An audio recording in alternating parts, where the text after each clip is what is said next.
بہت ساری چیزیں سیکھنے کی ہیں اس خاندان سے.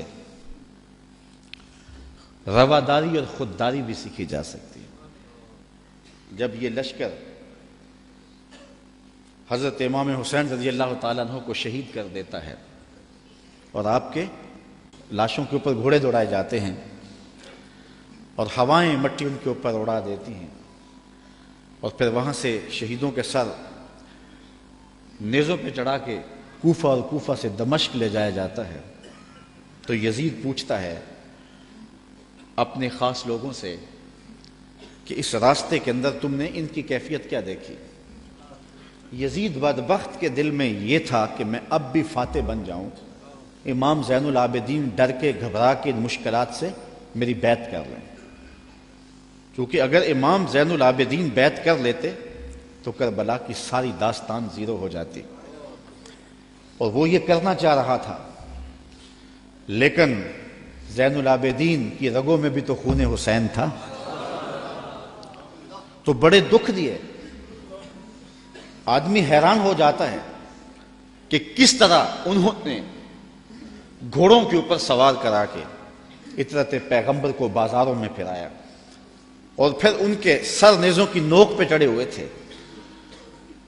لیکن دربار یزید میں جب پہنچے تو یزید نے اپنے خاص لوگوں سے پوچھا کہ کیا ان کی اب حالت ہے؟ لاشیں کٹ کے وہاں پڑے ہوئے ہیں، سر یہ ہیں، تو اب تو دب گئے ہوں گے. تو جو اس نے جواب دیا اس سے اس خاندان کی خودداری اور غیرت دیکھو. اس کے معتمد خاص نے کہا کہ ہم کربل سے یہاں تک پہنچے ہیں اور ہم نے بہت دکھ بھی دیے ہیں، ان کو ذہنی اذیتیں بھی دی ہیں، بعض جگہوں کے اوپر ان کے اوپر پتھراؤ بھی ہوا ہے، لیکن لگتا یہ رہا ہے کہ فاتح یہ ہیں اور ہم مفتو ہیں. ان کا انداز اور ان کا تیور ہمیشہ یہ بتاتا رہا ہے کہ اصل فاتح یہ اور مفتو ہم ہیں، اور حقیقت ہے بھی یہی. اقبال کہتا ہے جو دلوں کو فتح کر لے وہی فاتح زمانہ، جو دلوں کو فتح کر لے وہی. حشام بن عبد الملک بنو امیہ کا بڑا تگڑا حکمران گزرا ہے. حج کرتا ہوا حجر اسود کے سامنے آیا، دل میں آیا کہ میں حجر اسود کو چوموں. ہجوم اتنا تھا کہ چوم نہ پایا. جن لوگوں نے حج کیا ہے منظر آنکھوں میں گھوم گیا ہوگا. تو اتنا ہجوم تھا کسی نے بادشاہ کی پرواہ نہیں کی، راستہ نہیں دیا. وہ ایک سمت کھڑا ہو کے منتظر رہا کہ کوئی رش کم ہو تو میں حجر اسود کو بوسہ کروں. اتنے میں امام زین العابدین بھی طواف کرتے کرتے آئے. وہ رک کر کے جب حجر اسود کو دیکھنے لگے تو لوگوں نے راہیں چھوڑ دی، آگے بڑھے، حجر اسود کو چوما اور پھر طواف میں لگ گئے. حشام کو بڑا غصہ آیا کہ میں بادشاہ وقت اور میرے لیے لوگوں نے راستہ نہیں چھوڑا اور ان کے لیے راستہ چھوڑ دیا. تو وہ اپنے درباری شاعر فرزدق سے کہنے لگا من ہاذا، یہ کون ہے؟ حالانکہ وہ جانتا تھا یہ امام زین العابدین، لیکن اس نے تحقیر کرنے کے لیے تجاہل عارفانہ برتتے ہوئے کہا من ہاذا، اے کون ہے؟ وہ جو فرزدق شاعر تھا تو بادشاہ کا درباری شاعر، لیکن آج اس کی غیرت جاگی. جب اس نے کہا نا من ہاذا، یہ کون ہے، تو فرزدق نے کہا بادشاہ تو نہیں جانتا یہ کون ہے؟ اس کو تو بتہا کہ سنگ ریزے بھی جانتے ہیں یہ کون ہے، اس کو تو فرش والے بھی جانتے ہیں اور افلاک والے بھی جانتے ہیں کون ہے. کہا یہ تو فاطمہ کا بیٹا ہے، یہ علی کا شہزادہ ہے، رسول اللہ کا نواسہ.